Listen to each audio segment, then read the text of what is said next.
Hello and welcome.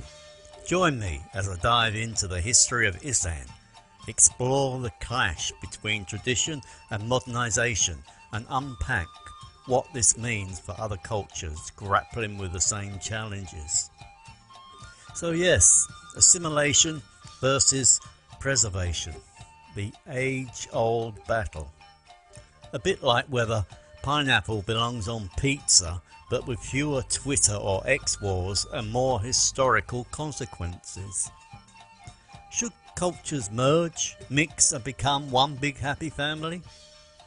On the other hand, should they dig in, fight back and hold on to the ways like an old dog refusing to learn new tricks? Nowhere embodies this struggle better than Isaan, Thailand's rugged sun-scorched northeast, and a land that was once very different from the rest of the country. Yet today, Isaan people speak Thai, fly the Thai flag, and sing the national anthem with gusto. Therefore, assimilation won? Well, not so fast.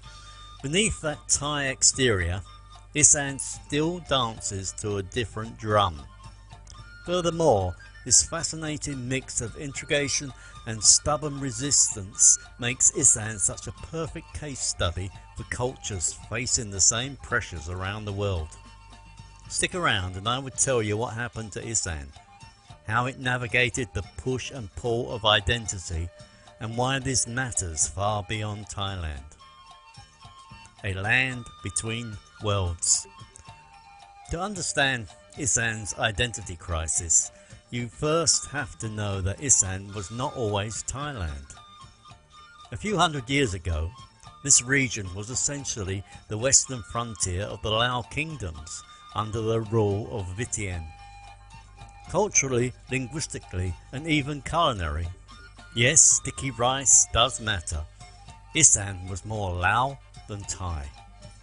However, then came the 19th century when Siam, modern-day Thailand, decided it did not like the idea of having a semi-independent Lao-speaking frontier that could potentially cozy up to the Vietnamese or the French. Therefore, as any ambitious kingdom would do, Siam tightened its grip. By the early 20th century, Thai rulers were on a mission: turn Isaan into a proper, loyal, Thai-speaking part of the nation. How? Well, the usual methods: education, language policies, and a good old dose of nationalism. The Thai government made the Thai language the official language of schools, introduced new laws to discourage the Lao dialect, which they cheekily renamed Isaan to make it sound more local than foreign, and did their best to push Isaan people into the grand Thai identity. However, here is a twist. Isaan folks never really surrendered their Lao roots. They adapted, sure, but they did not forget. The language survived in homes, villages still held on to their traditions, and Isaan food remained proudly distinct from central Thai cuisine. Seriously, no one in Bangkok eats that much fermented fish. The balancing act. Adapting without losing yourself. Therefore, what can we learn from Isaan's story? First, cultural assimilation is not always as simple as you must change or else.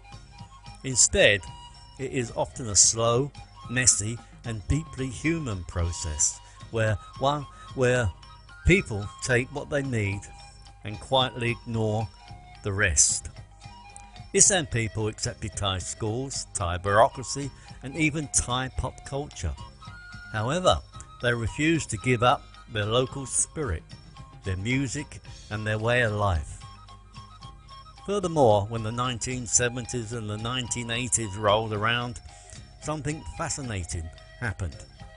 Isaan culture, instead of being erased, started exporting itself to the rest of Thailand. Isaan food became a national obsession. More lamb, traditional Isaan folk music, went mainstream, and suddenly Bangkok elites were pretending they had always loved somtam and sticky rice. This is a key lesson. A culture does not have to vanish to survive. Instead of resisting change entirely, Isaan people found ways to adapt while still keeping their core intact. Moreover, let us be honest, this is not just an Isaan thing. This is what successful cultures do all over the world. The Irish, the Scots, the Basques and the Maori, for example, have all faced pressures to assimilate, but rather than just rolling over, they have held on to their roots in ways that still make sense in the modern world. The warning, the cost of erasing identity. Of course, not all cultures are that lucky. History is full of societies that lost themselves entirely because they could not find the right balance. Look at the indigenous tribes in North America, where forced assimilation policies nearly wiped out languages and traditions. On the other hand, colonial Africa, where European powers redrew maps and dictated identities, sometimes with disastrous results. However, here is the harsh reality. When you strip a people of their cultural identity, you do not just erase their past, you create a future filled with resentment. The more governments force assimilation, the more likely it is to backfire. Isaan, despite all the pressures, it never exploded into a full-scale rebellion. Nevertheless, if things have been pushed further, who knows? Lessons for the world. So, what does Isaan teach us about cultural preservation versus assimilation? You do not have to fight modernisation to preserve identity. Isaan people embrace smartphones, social media and capitalism, and yet their culture is still alive and well. Language is the key. The survival of the Isaan dialect shows that once a language dies, much of the culture goes with it. Food is another powerful cultural anchor. Even when everything else changes, people tend to hold on to their food traditions like a lifeline. Resistance does not always mean rebellion. Isaan people did not fight with guns, they fought with their stubborn refusal to forget where they came from. So what about your culture? Therefore, dear viewers, the question comes back to you. How does your culture handle this balance? Are you in the place that is trying to erase its traditions? Or are you seeing the revival of old ways in new forms?